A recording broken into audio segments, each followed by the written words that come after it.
Olá, amigos e amigas do canal Teologia Adventista, sejam mais uma vez bem-vindos ao nosso estudo da Bíblia por meio da lição da Escola Sabatina, cujo título do trimestre é Alusões, Imagens e Símbolos, como interpretar e estudar a Bíblia.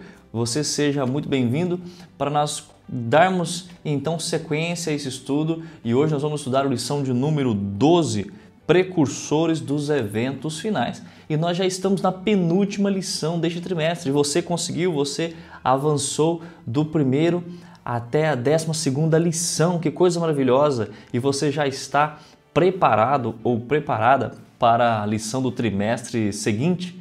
Então, já como estamos falando da lição do trimestre seguinte, eu preciso perguntar para você, você já adquiriu a sua lição do próximo trimestre, que tem como título o Livro do Êxodo? Você pode adquirir a sua lição através da Casa Publicadora Brasileira, www.cpb.com.br, ou também pode adquirir a sua lição na Editora Luz do Mundo, www.editoraluzdomundo.com.br. Vou deixar aqui abaixo o link para que você possa fazer o pedido da sua e você também terá a oportunidade de desfrutar deste grande banquete espiritual que vai desenvolver a sua vida espiritual e que vai fazer você crescer na caminhada cristã. Que Deus abençoe você e você possa então adquirir essa lição também, para que daqui a algumas semanas nós estejamos estudando esse tema incrível e magnífico aqui, tá bom? Então, agora indo para a nossa lição, eu gostaria de começar com a seguinte pergunta. Você já teve a sua fé provada? Já atentaram contra a sua vida por causa da sua fidelidade? Pois bem, este é o tema da lição dessa semana, onde iremos analisar de forma especial os precursores dos eventos finais. Você pode aqui olhar para a sua tela, nós temos então esses temas que serão trabalhados essa semana, onde nós, através do mapa mental, iremos entender de forma mais organizada o fluxo do raciocínio, de uma forma sistemática, de uma forma ordenada. Veremos o objetivo da lição, os temas abordados da lição em cada dia da semana e também faremos um fechamento.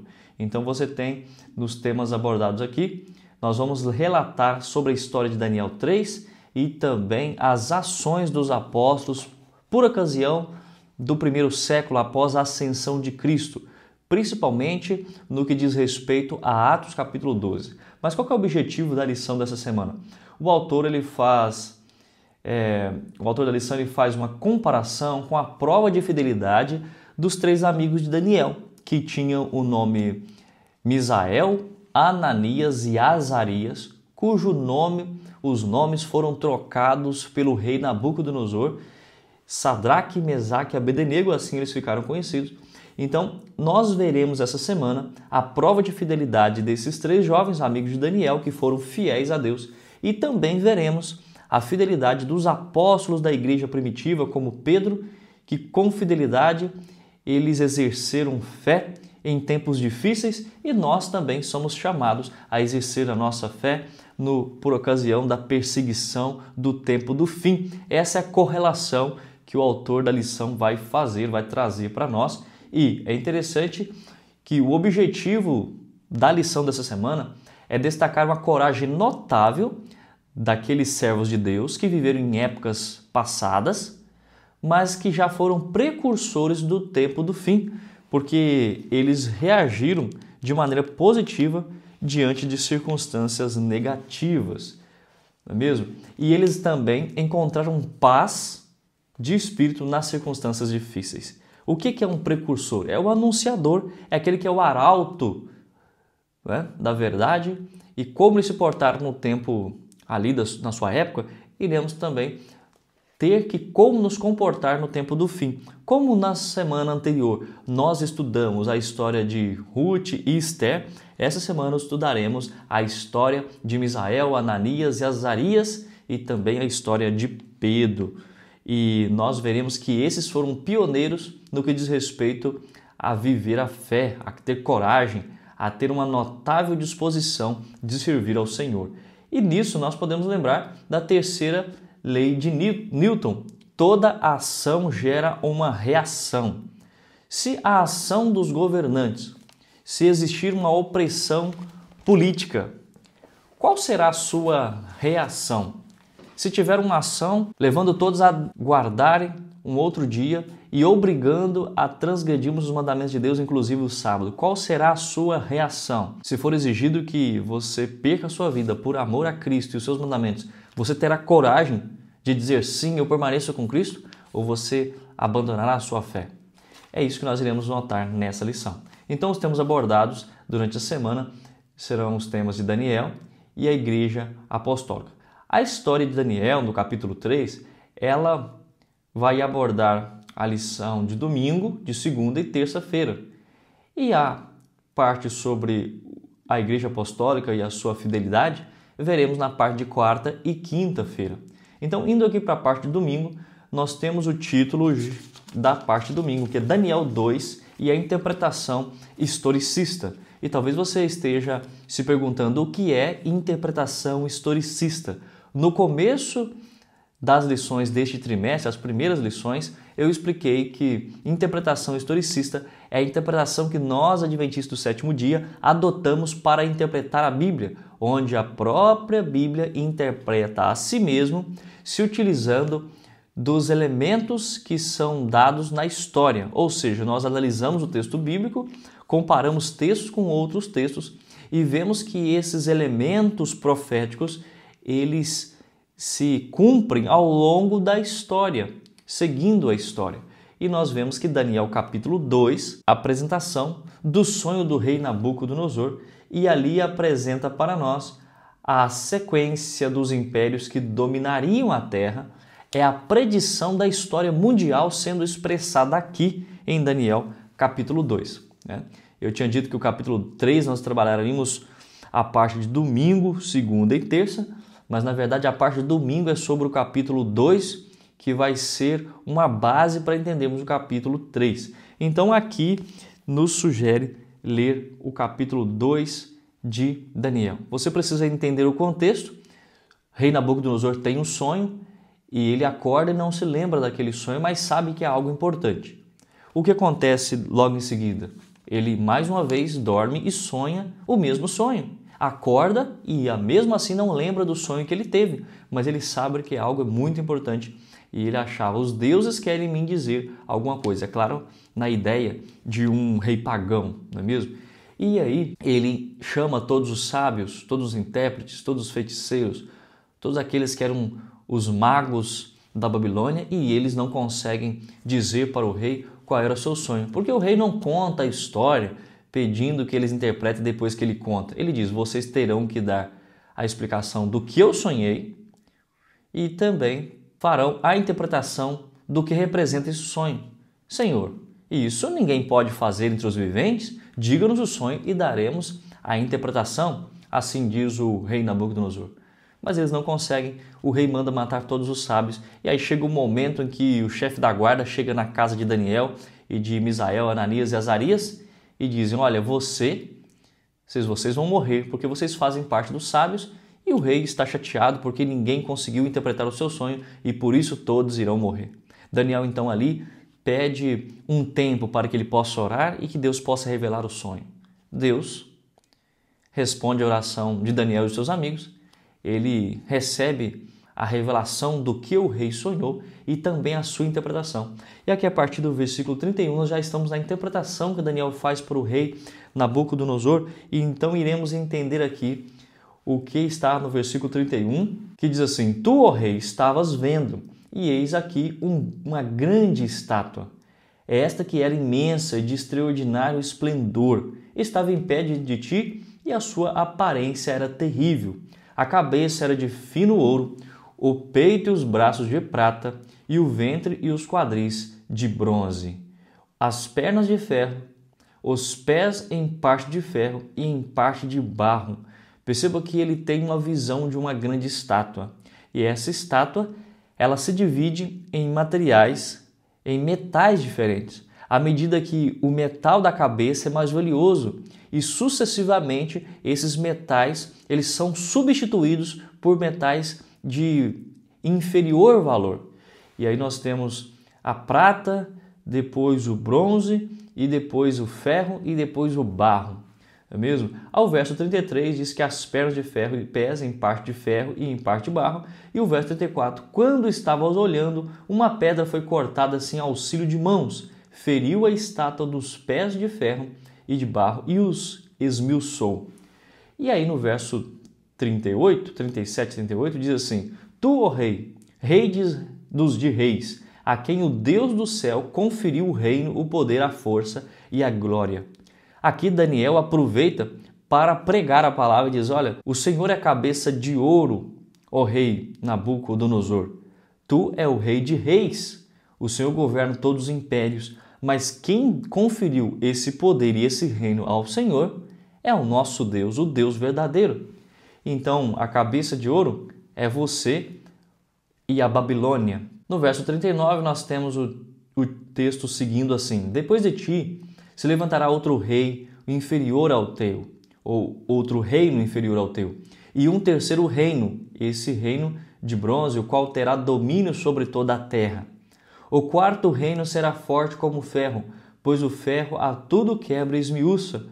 Como o ferro quebra todas as coisas, assim ele fará em pedaços e esmiuçará. Então nós temos depois do reino de ouro o reino de prata, e o reino de prata representa os medo-persas, que é o império que viria na sequência, destruindo o império babilônico e assumindo para si todas as forças. Ali nós temos então o rei Ciro, o grande imperador, dominando toda aquela terra, toda aquela região. E eu já falei para vocês que ele deixa ali, naquela localidade em Babilônia, o seu tio, Ciástere II, se eu não estou enganado, que é chamado também de Dario, enquanto ele reina por todo o império.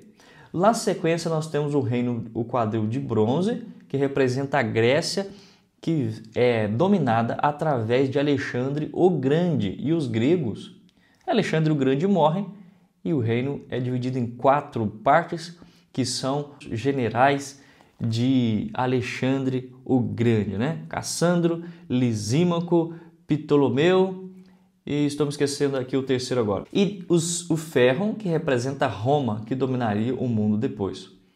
Quando nós vamos para o versículo 43, nós vemos o seguinte: quanto ao que viste de ferro misturado com barro de lodo, misturar-se-ão mediante casamento, mas não se ligarão um ao outro, assim como o ferro não se mistura com o barro.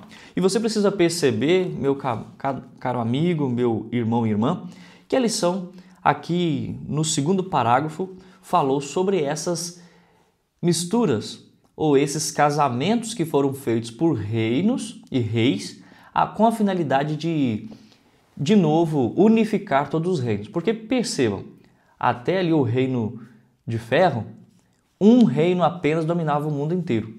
Mas quando chega nos pés da estátua, esses pés eles são barro misturado com ferro, ou seja, ferro e barro não se misturam. O que é a representação dos pés? Os pés é a representação das 10 tribos bárbaras germânicas que vão dar início à Europa e os reinos divididos da Europa.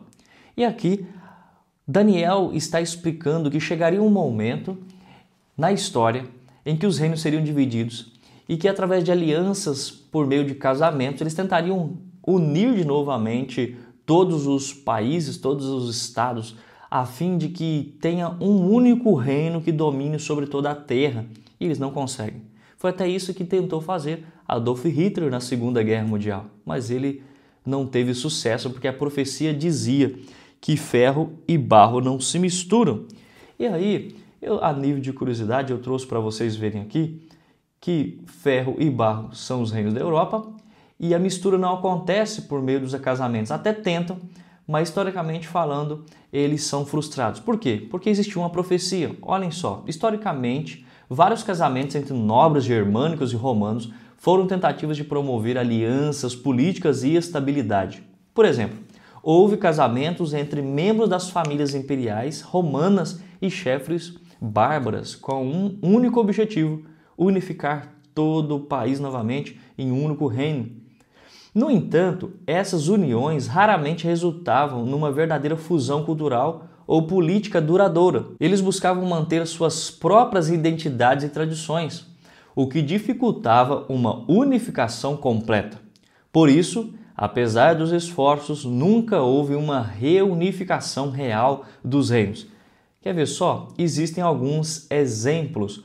Quais são os exemplos que podemos lembrar? Temos aqui um primeiro exemplo. Ataúfo, rei visigodo, ele tentou se casar com Gala Placídia, filha do imperador romano Teodósio I, no ano 414 d.C., e esse foi um esforço para criar uma aliança entre os visigodos e o Império Romano, que também foi frustrado.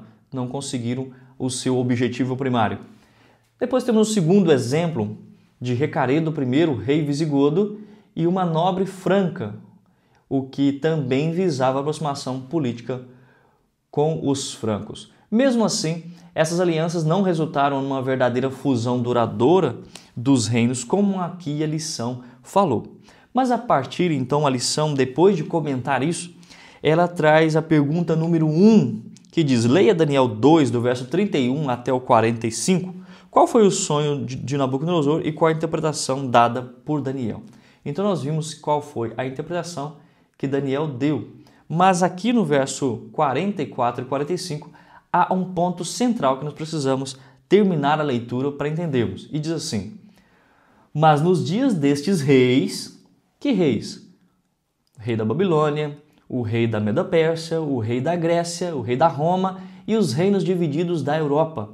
O Deus do céu suscitará um reino que não será jamais destruído, e esse reino não passará para outro povo. E esse reino é representado por aquela pedra que sai de uma localidade sem auxílio de mãos humanas, que bate nos pés daquela estátua, fazendo toda a estátua desmoronar-se. Esse reino esmiuçará e consumirá todos estes reinos que são terrenos, que são transitórios, mas ele mesmo subsistirá para sempre. Esse reino é a representação do reino de Deus, que virá com a volta de Jesus e destruirá todos os reinos da terra. O verso 45. Como viste que do monte foi cortada uma pedra sem auxílio de mãos, e ela esmiuçou o ferro, o bronze, o barro e a prata e o ouro, o grande Deus fez saber ao rei o que há de ser futuramente. Certo é o sonho e fiel à sua interpretação. Olha que coisa incrível! Deus revelou para Daniel o futuro dos impérios das nações. A sequência, à medida que nós vemos os reinos sendo representados por metais preciosos, mas que vão perdendo o seu valor, isso também diz para nós que os reinos que viriam na sequência teriam menos caráter, teriam menos força, menos poderio bélico, mesmo menor poder e proeminência. E nós vemos que quando essa pedra, que é o reino de Deus, aqui, ela bate nos pés de barro, vai esmiuçando o barro, o ferro, o bronze, a prata e o ouro de forma sequencial. E o grande Deus fez saber ao rei o que iria acontecer no futuro. E aqui eu trouxe os seguintes dizeres: os reinos humanos serão substituídos pelo reino eterno de Deus. Ao ver a violência, ao ver os ímpios prosperando, ao ver a política corrupta do nosso país ou do país que você está assistindo esse vídeo no momento, talvez você pense assim: o mundo está perdido. Não perca as esperanças, porque o nosso Deus é um Deus vitorioso, um Deus amoroso, um Deus que tem todo o poder em suas mãos. E ao nosso auxílio, ele virá sempre. O céu está trabalhando em nosso auxílio. Pois bem, tendo visto aqui a parte de domingo, nós vamos para a parte de segunda-feira. E a parte de segunda-feira tem como título Adorando a Imagem. E agora sim nós iremos ver o que fala em Daniel capítulo 3. A ênfase da história de Daniel 3 e a Babilônia é o que será tratado na parte de segunda-feira. Tá? Nabucodonosor ele fica impressionado com a interpretação que Daniel faz do seu sonho, mas essa impressão, aquele zelo, aquela alegria dura pouco, porque ele agora, com as suas próprias mãos, com seus intentos e o seu poder, ele tenta desafiar e rebelar se contra Deus. Ele desafiou o sonho e os planos de Deus e ele constrói uma estátua. Essa estátua tem a cabeça apenas de ouro? Não, não é só apenas a cabeça de ouro, mas toda a estátua ela é feita de ouro puro. E o que ele queria dizer com isso? O meu reino, você disse que ele um dia irá passar, que sua cabeça será de ouro e virá um outro reino? Toda essa estátua é de ouro, porque o meu reino vai durar para sempre. Eu não creio e não aceito o que Deus está me dizendo. E aí nós começamos a ser aqui impulsionados pela lição a ler Daniel capítulo 3, a partir do verso 1, e nós iremos aqui pensar alguns pontos, alguns elementos e trazer isso como raciocínio lógico para entendermos qual o propósito de Deus para a nossa vida, qual foi o propósito de Deus para as nações. O verso 1 que diz: o rei Nabucodonosor fez uma imagem de ouro que tinha 60 côvados de altura e 6 de largura, levantou no campo de Dura, na província da Babilônia. Então o rei Nabucodonosor mandou juntar os sátrapas, os prefeitos, os governadores, os juízes, os tesoureiros, os magistrados, os conselheiros e todos os oficiais das províncias para que viessem à consagração da imagem que o rei Nabucodonosor tinha levantado. Pois bem, eu selecionei aqui alguns textos apenas para não lermos o capítulo 3 totalmente, mas é indicado, e eu indico você, que leia todo o capítulo para você entender melhor essa história. O que nós vemos aqui, os reinos humanos, eles geralmente desafiam o reino de Deus pelo poder. E há uma indiferença no que diz a profecia bíblica. Daniel havia apresentado os planos de Deus para o rei Nabucodonosor e esse age de forma indiferente. Assim também acontecerá no tempo do fim. Grandes políticos religiosos, políticos irão se unir com o poder religioso. Nós teremos reinos poderosos que irão desafiar o reino de Deus, levando as pessoas a desobedecer a palavra do Senhor. E o versículo 6, qualquer que se não prostrar e não adorar será no mesmo instante lançado na fornalha de fogo ardente. E o que nós percebemos aqui é que há um decreto de morte, uma imposição pelo poder que se opõe à liberdade de expressão, leis terrenas que obrigam as pessoas a desobedecer a Deus e a sua consciência.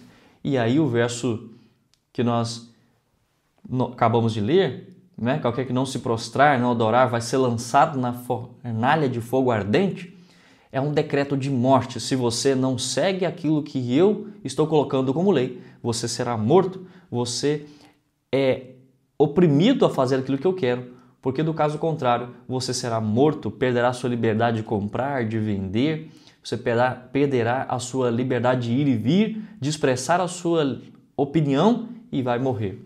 E nós vemos no verso 12, que alguém chega para o rei Nabucodonosor, porque ele está fazendo aquela festa, as trombetas são tocadas e quando a trombeta se toca, aqueles 3 jovens não se ajoelham e não prestam culto, não prestam adoração àquela imagem de ouro feita por um rei egoísta.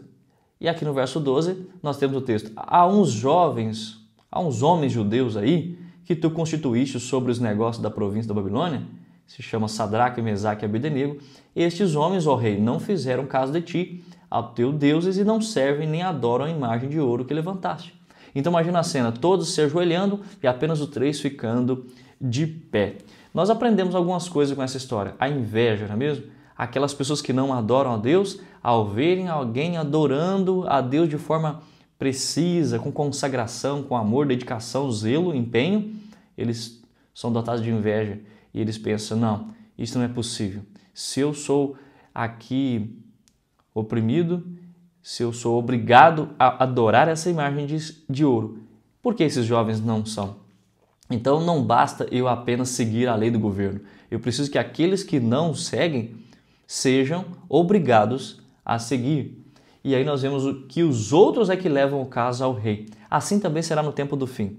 Jesus disse que a guerra começará pelos próprios da nossa casa, onde estes irão oprimir a cada um de nós, nos levando diante dos nossos algozes, diante daqueles que querem nos perseguir. Ou seja, Algumas pessoas que um dia estiveram na igreja conosco, conheceram e a mesma doutrina, serão os nossos inimigos e com inveja nos levarão diante daqueles que nos oprimirão. E assim será também, às vezes, com os vizinhos, com os parentes.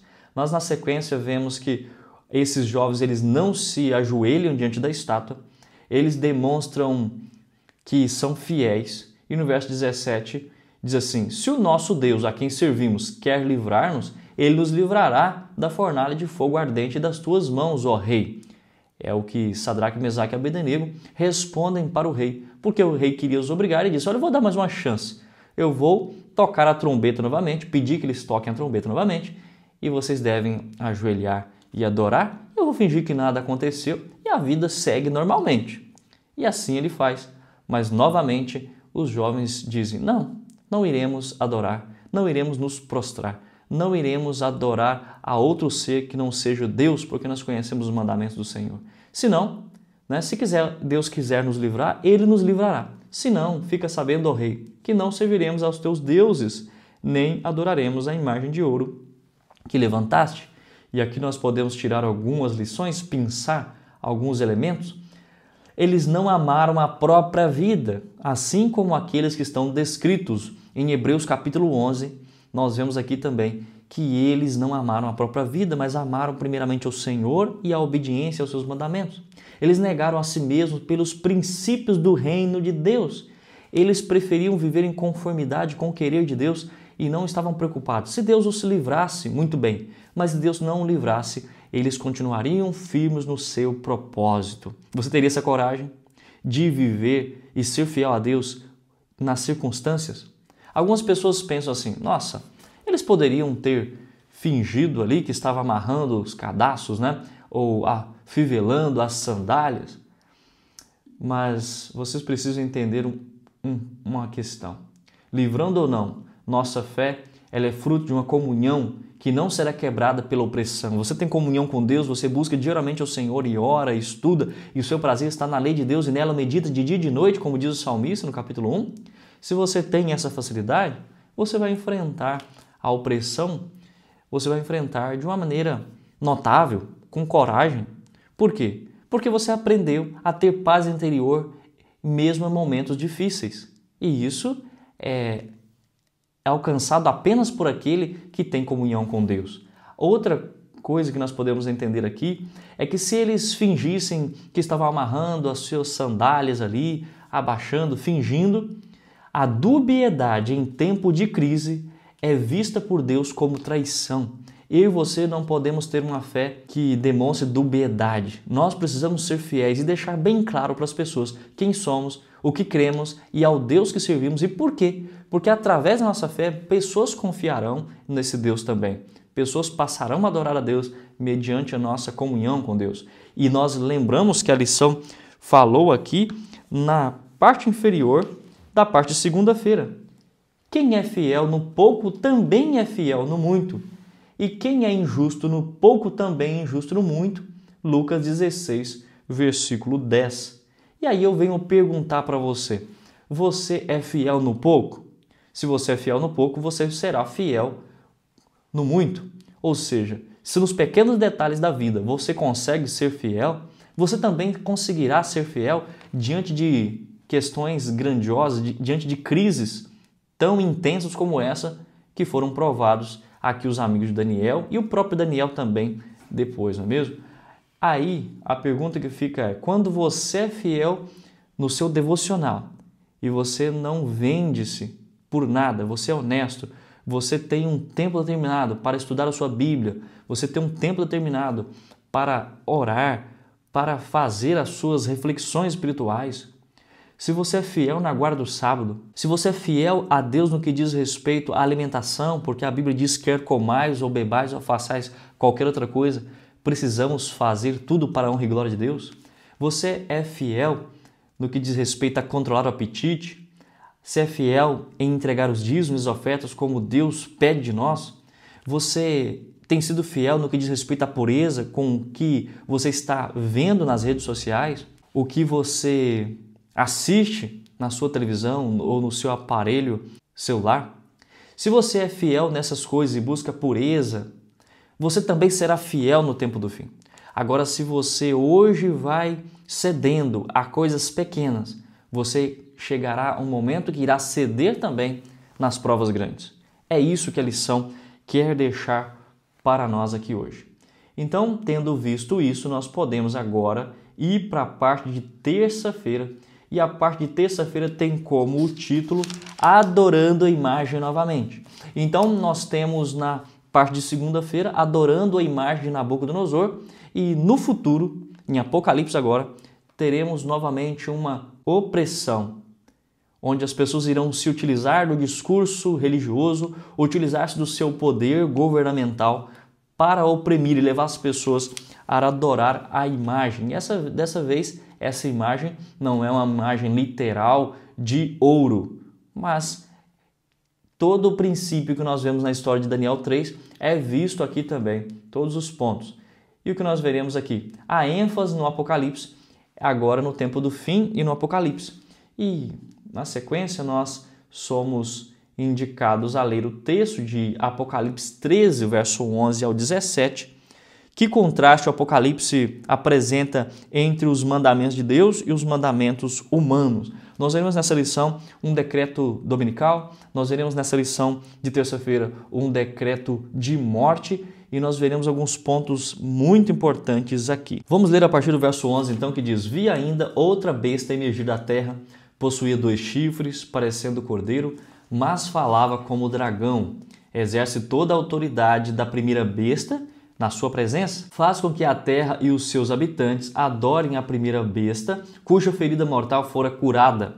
Também opera grandes sinais, de maneira que até fogo do céu faz descer a terra diante dos homens. Seduz os que habitam sobre a terra, por causa dos sinais que lhe foi dado executar diante da besta, dizendo: aos que habitam sobre a terra, que façam imagem à besta, aquela que, ferida a espada, sobreviveu.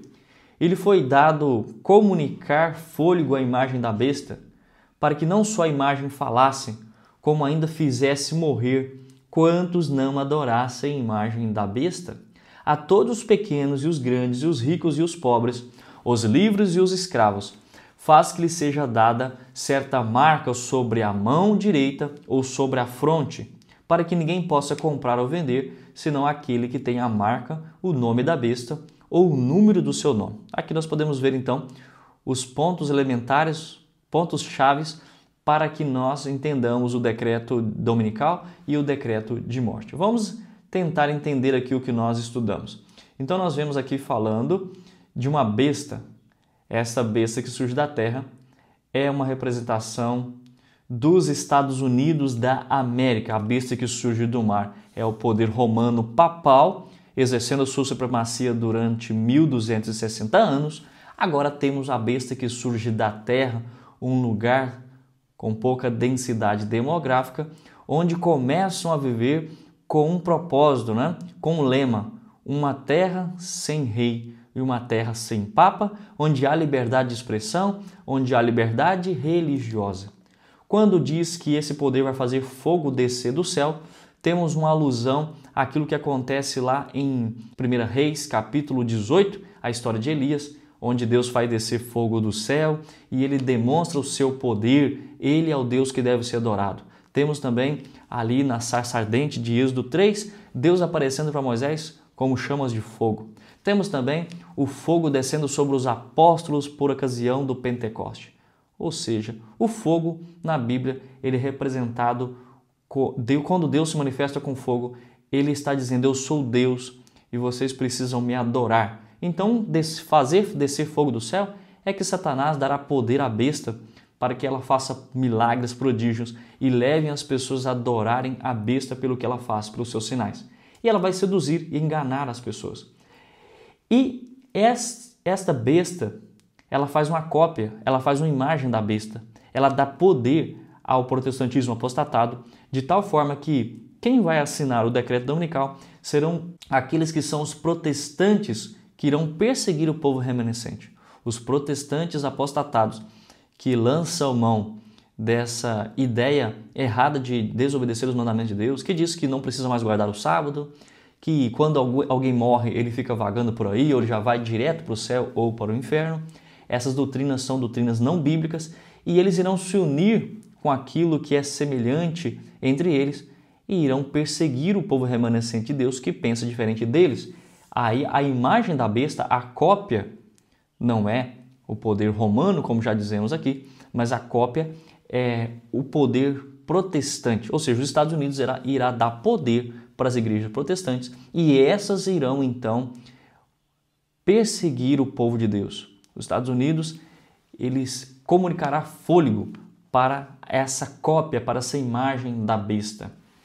E todos que vivem com pensamento na terra seguem a besta, porque o texto diz aqui que todos os pequenos, os grandes, os ricos, os pobres, os livres, os escravos, e você pensa assim, mas se existir dentre os grandes e os pequenos algum que é cristão? Quando a Bíblia fala desses, ela está se referindo àqueles que têm pensamento na terra, àqueles que os seus propósitos estão na terra. E nós iremos entender que esses são os ímpios. A marca é a decisão de prestar fidelidade à besta em oposição a Deus.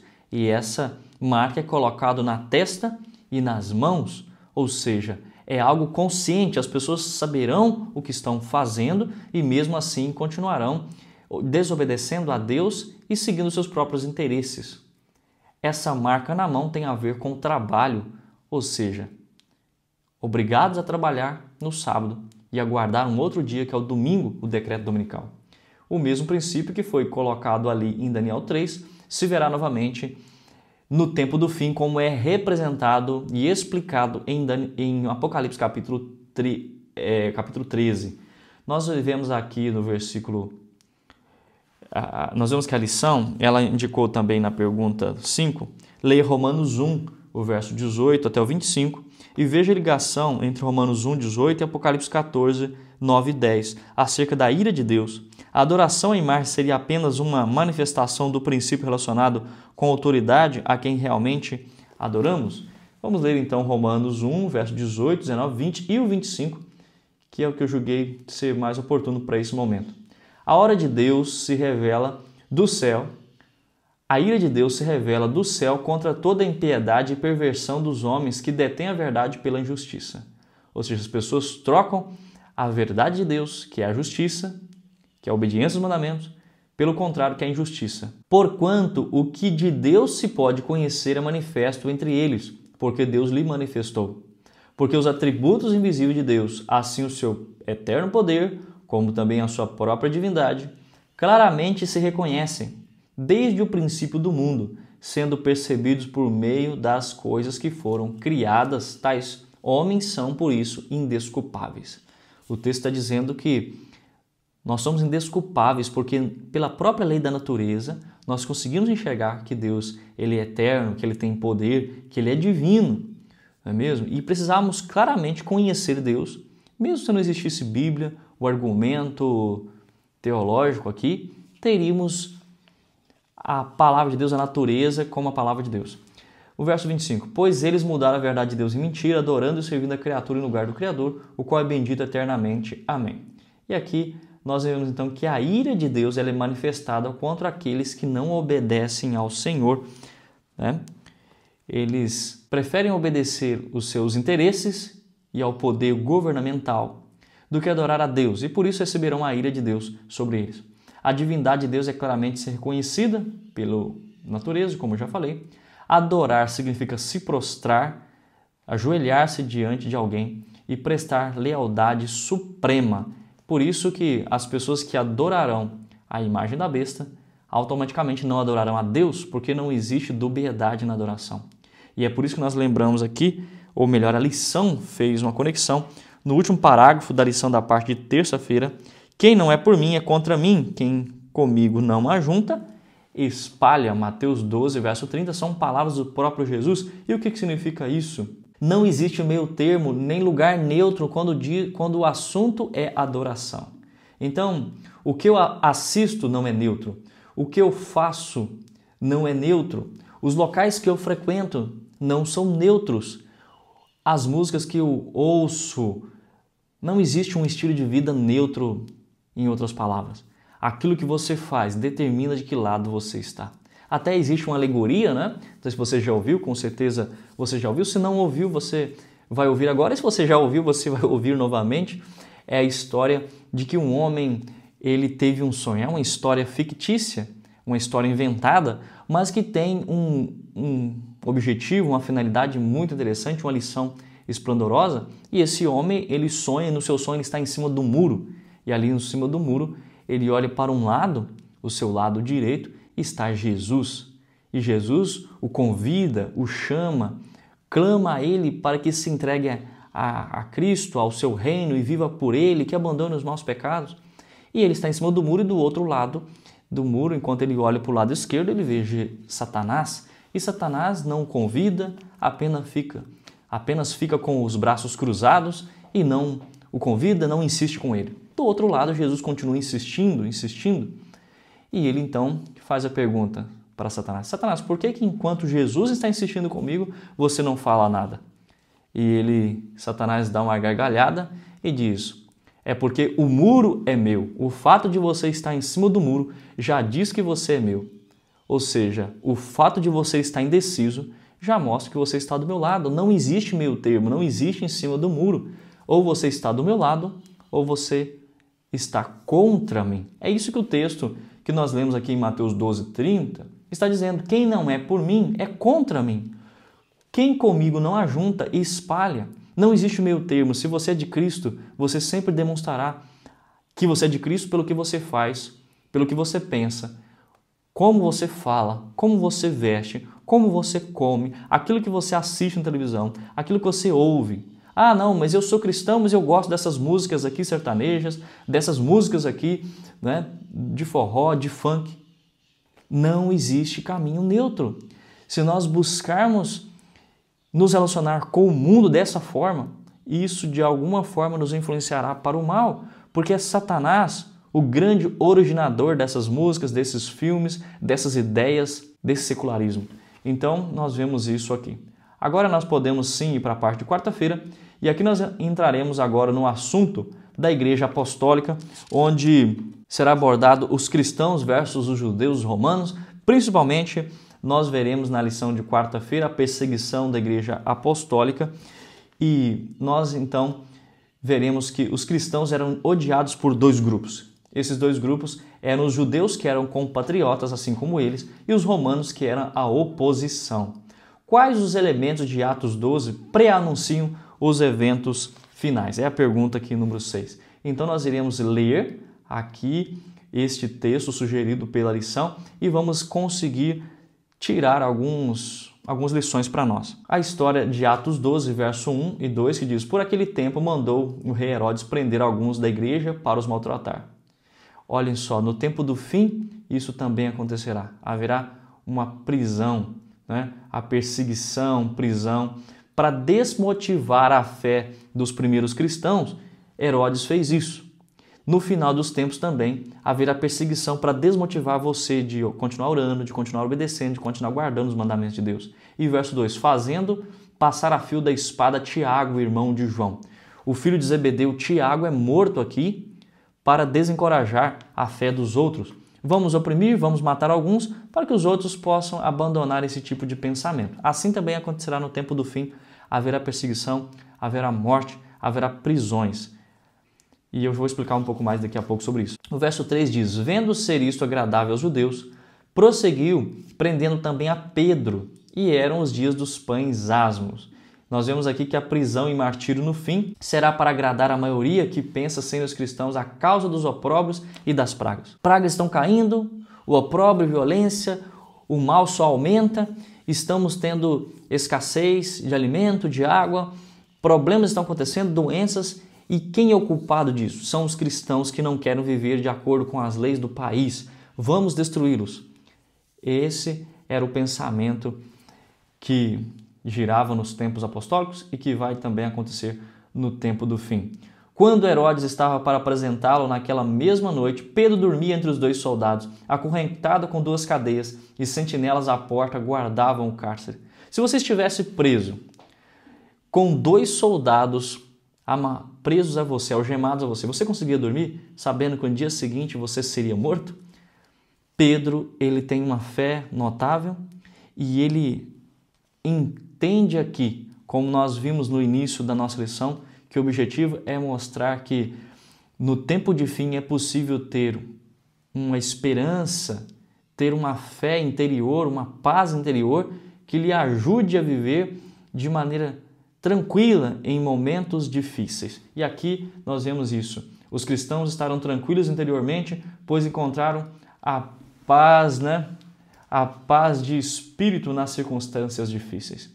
Eis, porém, que sobreveio um anjo do Senhor, e uma luz iluminou a prisão, e tocando ele o lado de Pedro, o despertou, dizendo: levanta-te depressa. Então as cadeias caíram-lhe das mãos, as algemas caíram, ele olhou para o lado, e os soldados parecem que estavam ali olhando para ele, mas não enxergavam. E ele atravessa as portas da cadeia, e ali tinham muitos e muitos soldados, 2 acorrentados com ele, 2 na porta daquela prisão, e outros, e ele atravessa todo o corredor andando com o anjo normalmente.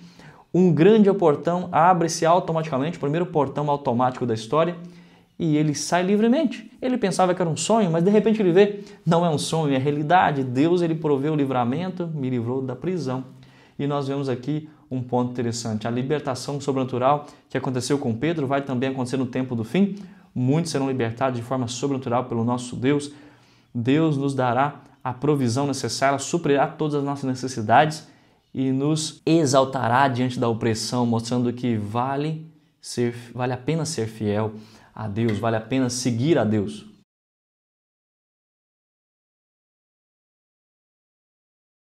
Então, considerando ele a situação, resolveu ir à casa de Maria, mãe de João, cognominado Marcos. João Marcos e a sua mãe, eles estavam na sua casa, e a casa da mãe de João Marcos era um local de oração, e ali eles estavam congregando, adorando, orando a Deus pela libertação de Pedro, é óbvio, mas também orando para que Deus os abençoasse diante de toda aquela perseguição. No tempo do fim, nós precisamos continuar congregados, orando, nem que seja às escondidas. As orações são respondidas para glorificar o nome de Deus aqui, e também acontecerá isso no tempo do fim. Quando ele bateu ao postigo do portão, veio uma criada chamada Rode ver quem era. E reconhecendo a voz de Pedro, tão alegre ficou que nem o fez entrar, mas voltou correndo para anunciar que Pedro estava junto ao portão. Eles lhe disseram: estás louca? Ela, porém, persistia em afirmar que assim era. Então disseram: é o seu anjo. O que nós aprendemos aqui? Com frequência nós oramos e mal ousamos acreditar que Deus realmente nos responderá. E outra coisa que nós podemos ver é que alguns crentes foram livrados e outros foram mortos. Tiago, ele é morto a fio de espada, mas Pedro, ele é libertado. Assim também será no tempo do fim. À medida que nos aproximamos do fim dos tempos, isso vai acontecer normalmente. Isso nos leva à seguinte pergunta: haverá mártires no tempo do fim? Essa é uma grande dúvida que eu tinha e eu consegui a resposta para ela no livro Eventos Finais. Quando fala ali que antes da porta da graça se fechar, haverá sim mártires. Por quê? A finalidade é que aqueles que morram sejam tão fiéis a Deus e morram fiéis, e isso faça com que pessoas vejam suas mortes e se convertam. Então, só é necessário haver mortes e martírio quando a porta da graça está aberta, ou seja, a oportunidade de salvação está sendo concedida ainda a todos, porque ainda terá oportunidade de salvação para algumas pessoas.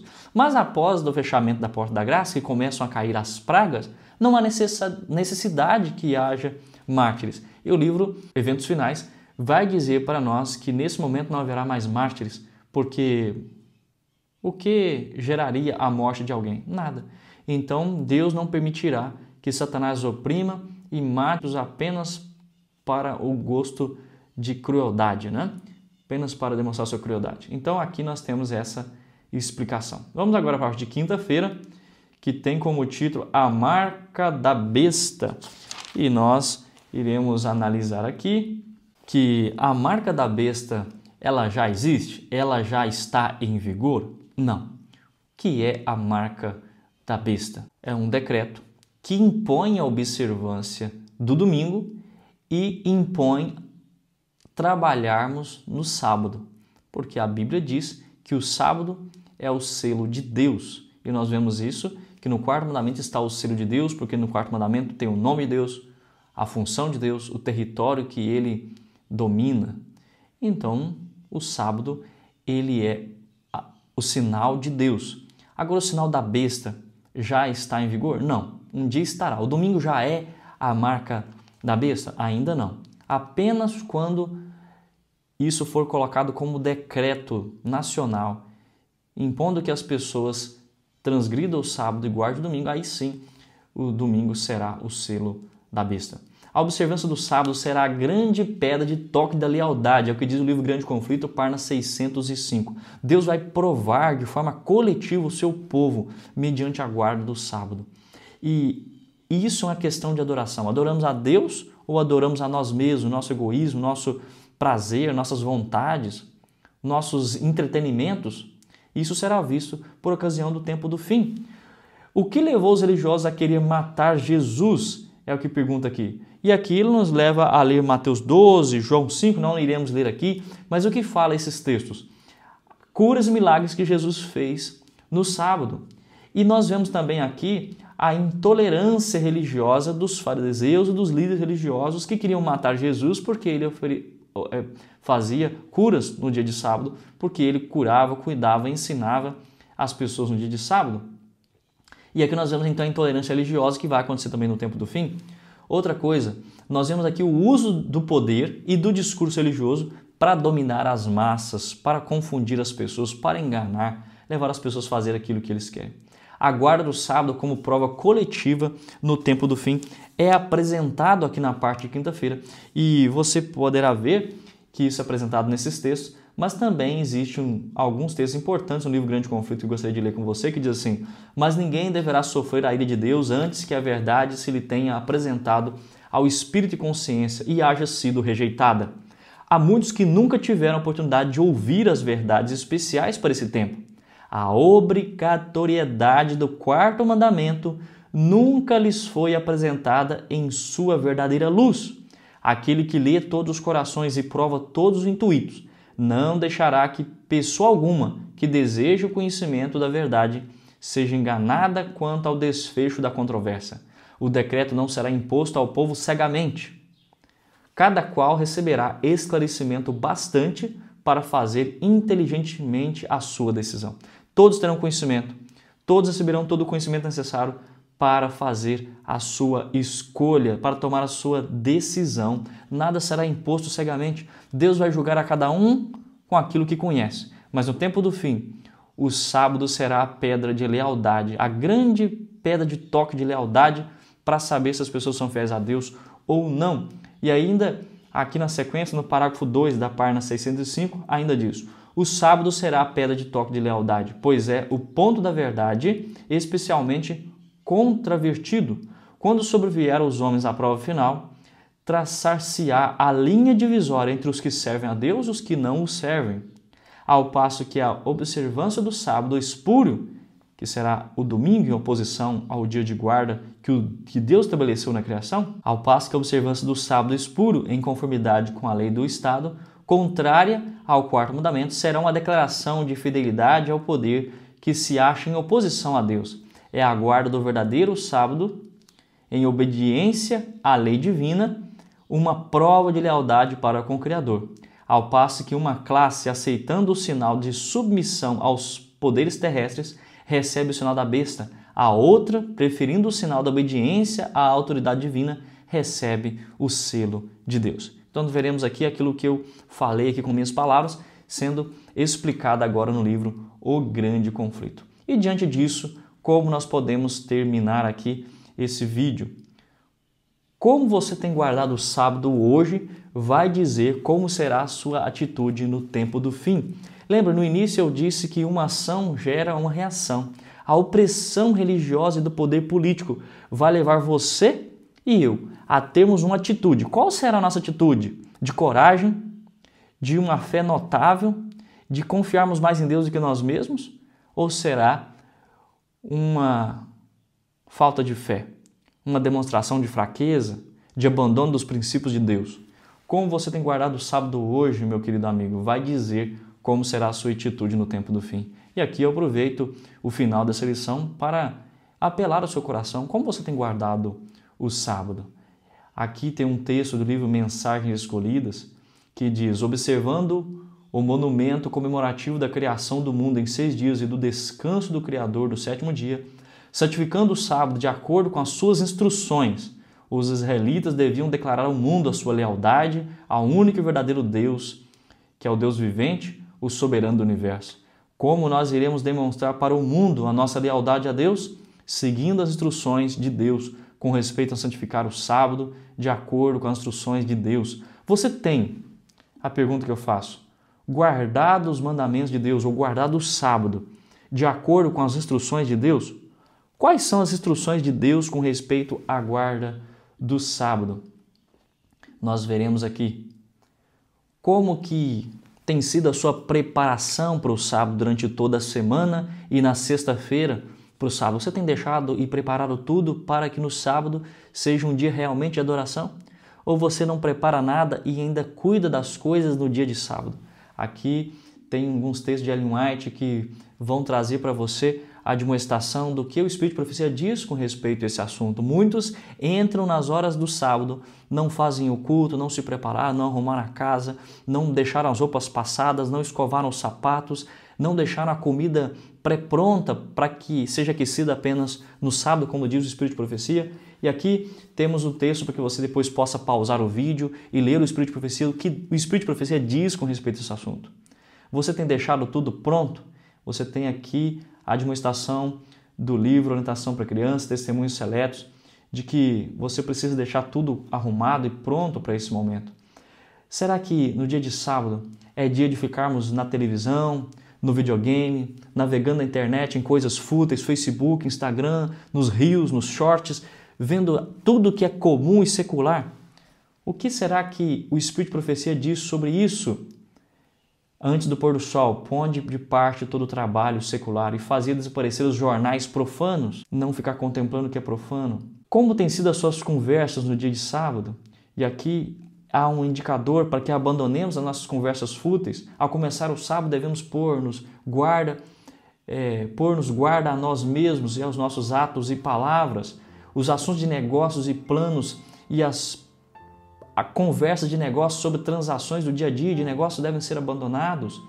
Conversas sobre coisas mundanas ou leves e frívolas precisam ser abandonadas. Falar sobre qualquer coisa ou sobre tudo que vem à mente é algo que é pecado, é transgressão do sábado.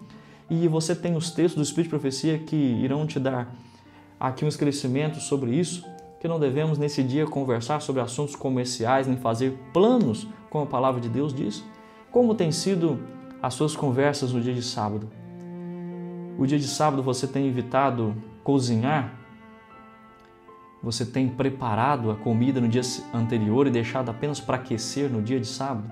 Como tem sido o seu trabalho missionário no sábado? É um dia que você tem dedicado apenas ao trabalho sonário ou você tem dedicado à obra da misericórdia?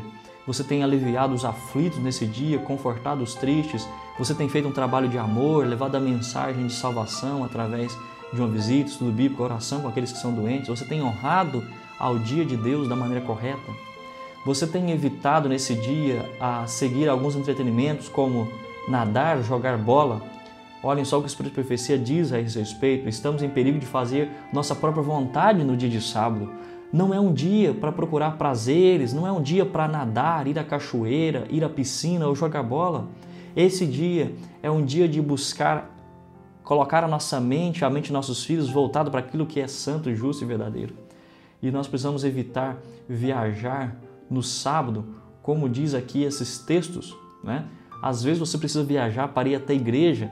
Tudo bem, o texto diz que isso é até necessário, mas sempre que for possível e tente não viajar no sábado. No dia anterior, compre a passagem, tome todas as providências necessárias, mas evite que no dia do sábado você viaje ou chegue de viagem no dia de sábado.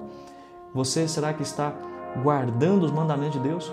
Porque eu volto a dizer para você, como você tem guardado o sábado hoje, vai determinar como será a sua reação no tempo do fim. Será você fiel ou não? Tente ser mais fiel hoje, porque quando você é fiel no pouco, você também será fiel no muito. Aqui fica o apelo da teologia adventista para que você seja mais fiel, para que nós sejamos mais fiéis, para que possamos ser fiéis no pouco e Deus sobre o muito nos colocará. Quando formos levados diante dos nossos algozes, nós não teremos dificuldades para dizer, sim, eu amo a Deus, eu vivo por Deus e eu estou disposto a morrer por Ele. Se Ele quiser nos salvar, Ele nos salvará. Se não, fica sabendo, ó governantes, que importa obedecer mais a Deus do que os homens. Que você se firme nessa presente verdade, que Deus te ilumine e o abençoe, porque lembre-se, não só de pão viverá o homem, mas de toda palavra que sai da boca de Deus. Que Deus abençoe você, foi uma alegria estudar a Bíblia na sua companhia e nós nos encontramos na lição da semana que vem. Até lá!